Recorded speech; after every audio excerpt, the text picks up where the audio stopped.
Hey, good morning, family. It's Thursday, Holy Week, Thursday. It's going to be a good day today. I've got a plan with the students a little bit later today to have ourselves a modified Seder meal. I know you're supposed to do these things together, but you know this is the time of year that it is, man. It's the time in our history that it is, so we can't do this together. So we're going to do the next best thing we can, which is Zoom it together. And now that we know how to protect our Zoom meetings from, online predators, we don't have to worry about that. So we're just gonna do a Seder meal together. So, in any case, I am using the most uncomfortable backdrop for just a minute because it's important to this story. This is, in fact, some hardwood lump charcoal right there, which is necessary if you were going to use a hardwood burning smoker to cook brisket with, cook ribs with, cook pulled pork. If you're going to barbecue, you need to use coal made out of real wood, not made out of paraffin and chemicals and stuff. Partially because it tastes better, because it's better heat, blah, blah, blah, science, la, la, la. Barbecue is good. Barbecue is responsible for, I think Ben was talking about last night, a specific curve that we were talking about flattening that had nothing to do with people being sick and more to do with what happens when you pat yourself in the tummy area and you feel the curve. And so anyway, talking about flattening that curve. Barbecue does not help. So, in any case, the best thing about barbecue, even more than the way that it tastes. Yes, I drink my water out of a mason jar, not moonshine. It just carries a lot of water. I'm trying to drink about 100 ounces of water a day, and one of those bad boys carries about 25 ounces, so knock that thing out 4 times a day, golden. But anyway, barbecue takes a long time to make. If you're going to make barbecue for someone, you are spending hours and hours of your life pouring out into that person the most excellent thing you can prepare for them, which is that meal. You are spending hours preparing for the time you spend with that person. It's an incredible moment in time, man. During the Last Supper. See, the Last Supper is special not just because it's in the Bible. It culminates a story that started thousands of years prior. When Israel was set free from Egypt, God told them, I want you to remember this. As a matter of fact, it shows up in his first commandment. I am the Lord your God who brought you out of the land of Egypt, out of the land of slavery. It was a big deal. He defeated the mightiest nation in the civilized world at the time. And they didn't have to lift a hand. All they had to do was be obedient. And when it was time for them to leave, they had to be obedient about the way they made their food. No yeast, flat bread. Slaughter a lamb, put the blood over your doors so that the angel of death will pass over. And they celebrated the Passover meal ever since then, the Seder meal.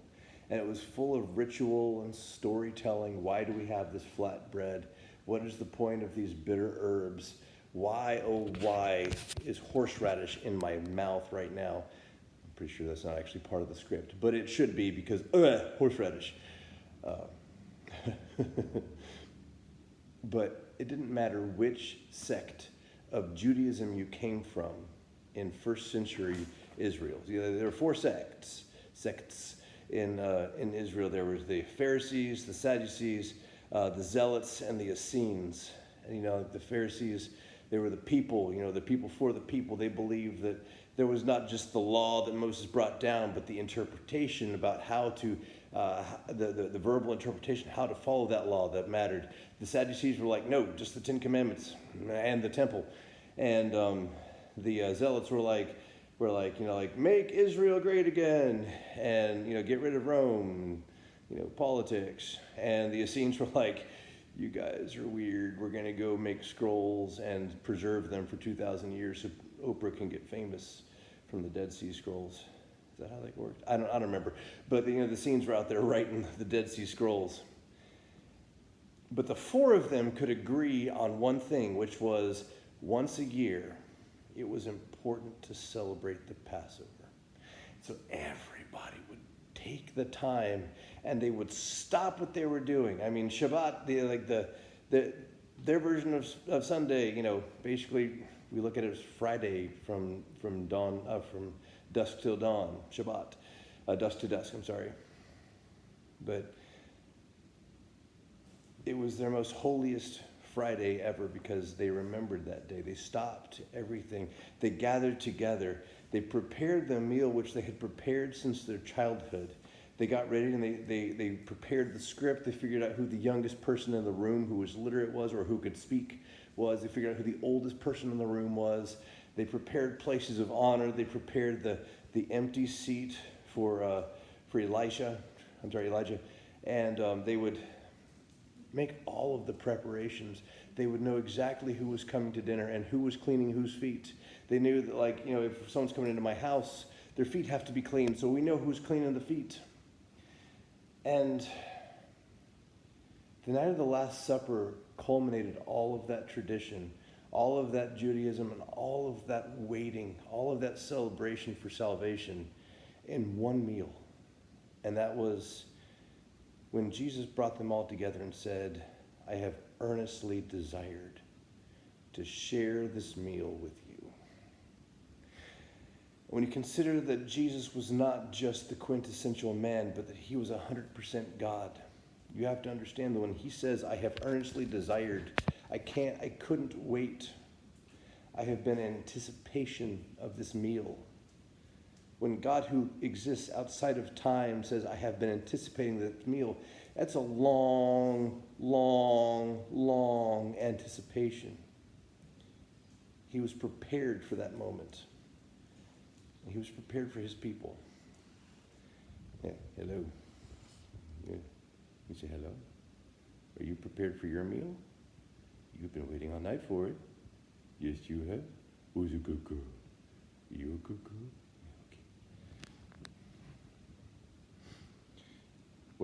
Whenever it's mealtime for this thing, it's like a celebration. It needs to be the way that we have with every meal that we have together, especially now that we're told to refrain from having big meals together. What is the first communion going to be like when we get back together again? Have we earnestly desired to share that meal together, like physically together? Have we been excited? Are we gonna make it matter? Are we gonna make it count? Dude, there were people who were there who were coming to that meal who knew they were complete shams. Like Simon Peter knew that he was not the real deal. Simon Peter's like, if I just keep saying words, maybe people will think I'm smart. I don't think that worked out for him until after, that one time he said, yeah, you're the Son of God. You're the promised one. You're like, whoa, out of left field, this guy. And Jesus like, ding, ding, ding. And they all go, wait, what? Every other time he says words are like, please stop talking. Until after, after Pentecost, and then there's nothing but solid gold coming out of that face after that point in time. But at the Last Supper, he knew he was a fraud. And he sat down just desperate that no one will figure him out. A fisherman who's no good at fishing. Then you have Matthew, the tax collector, who, I wonder, how the phrase, forgive us our debts as we forgive those who have debts against us, forgive us as we forgive others. I wonder how that hit him. Hearing that one of the most solid prayers in the entire world is that we desire to be forgiving people and getting rid of the debts that are owed. Because, he owed a massive moral debt. And he must have carried it. He must have carried it heavy, too. Until Jesus told him, hey, my weight, my load, the only one that belongs to you. And it shouldn't drag you down the way that your guilt is dragging you down. John, his best friend. Jesus was his absolute best friend. And, he remembers himself as the disciple who Jesus loved. And whether or not that was just no, I was his favorite, guys. I was his favorite. Woo-hoo. Or if, it was for real. John was there every time something intimate was happening. He was there on the Mountain of Transfiguration when Peter wouldn't showed up. He was one of the last ones at the foot of the cross. I'm pretty sure, he can back that claim up. And he was just there to celebrate this Passover meal with the person who meant most to him in his life. There's a zealot saying, would you please get on with getting Romans out of here? I want to own my own land without paying tax to Rome. And there's Judas who, doggone man, a lot of people who attribute his, including me, attribute his motivation to, if I just trigger this, will it finally make him rise up against Rome? Or whether he just had enough and wanted him gone, wanted to get back to the movement again, who knows? But he was sitting there, and every moment must have just been a waking nightmare, knowing that he'd already sold him out. And Jesus knew all these things about all these people too, and still, he couldn't wait to share that meal with them. What if we prepared in our hearts right now, as we prepare for this meal, this moment, this memory, and the celebration of Easter, while we are preparing to remember why we are saved, why we have hope, why we can look into the future and smile, why we can look into paradise and say there's a place for me there. While we look to that, how about we also look toward the time when we spend time with people who are difficult, who are hard to love, who betray us, who sell us out, who are awful to us. How about we look toward that time and find a way to anticipate time with them, a meal or whatever.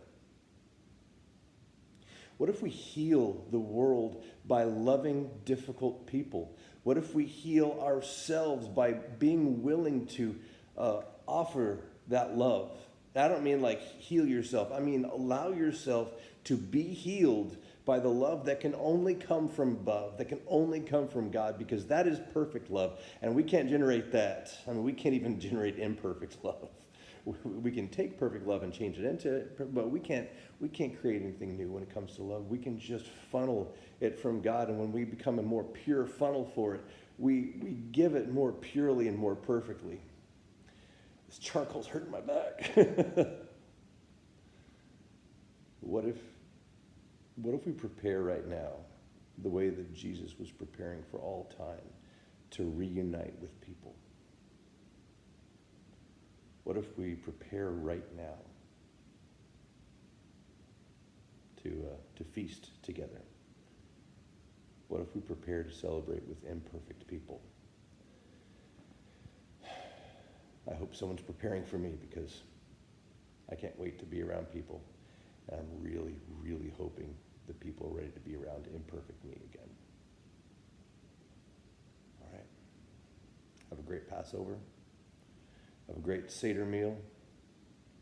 Just remember all the things. Remember what was bought. Remember what it cost. And remember that you can be free.